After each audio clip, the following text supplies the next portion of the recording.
자, 이재명 대표 입장에서는 하루하루 상황이 악화하는 셈이고 민주당 입장에서는 이대로 가도 괜찮을까 하는 불안감이 커지고 있을 겁니다. 물이 끓기 시작했다는 표현도 나왔습니다. 엎친 데 덮친 격으로 이재명 대표의 입, 김의겸 대변인 문제도 앞서 보신 것처럼 민주당을 심란하게 만들고 있습니다. 그래서 오늘은 민주당을 취재하는 권은영 기자를 불렀습니다. 자, 권 기자 어서 오십시오. 고인지 실수인지는 잘 모르겠습니다만 이게 지금 한두 건이 아니잖아요. 일개 의원이면 또 모르겠습니다만 대변인 계속해도 되는지 민주당 내부에서는 어떻게 보고 있습니까? 당내에서도 이 비슷한 말들이 나오고 있는데요. 그런데도 이 경질이 안 되는 그 이유, 바로 이재명 대표의 신뢰 때문입니다. 민주당 내부에서는 김 대변인이 이 대표의 방탄 요원이라고도 하는데요. 왜 그런지 먼저 들어보시죠. 이건 그냥 소설이 아니라 무협 소설이고 판타지 소설입니다.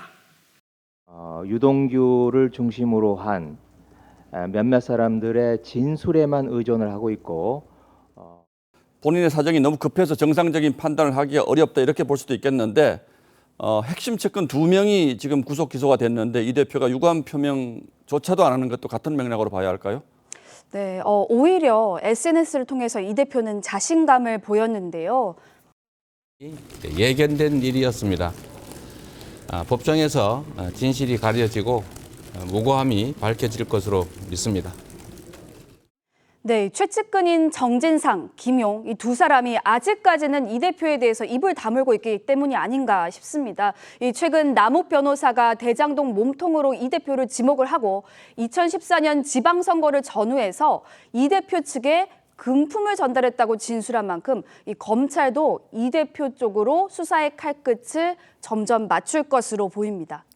예, 정치가 이 대표를 그렇게 만들었는지 이 대표가 정치를 그렇게 만들고 있는지는 모르겠습니다만 참 이해하기 어렵군요. 당 의원들을 만나보면 실제로 뭐라고 합니까?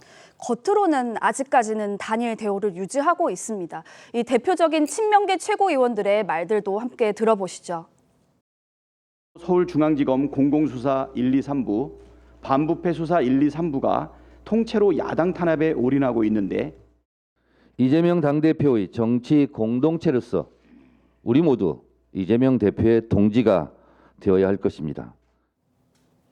이 민주당이 12월 임시국회 소집을 요청한 것도 검찰 소환을 앞두고 핵인의 불체포 특권을 활용하려 하는 이 전략이다. 이런 해석도 나오고 있는데요. 하지만 이 적지 않은 친문 의원들은 저희와 만나서도 체포 동의안이 온다면 찬성할 수밖에 없을 것이라고 이야기를 하고 있습니다. 자, 그러나 총선이 다가오는데 이대로 체포 동의안 올 때까지 기다리고 있을 수는 없지 않겠습니까?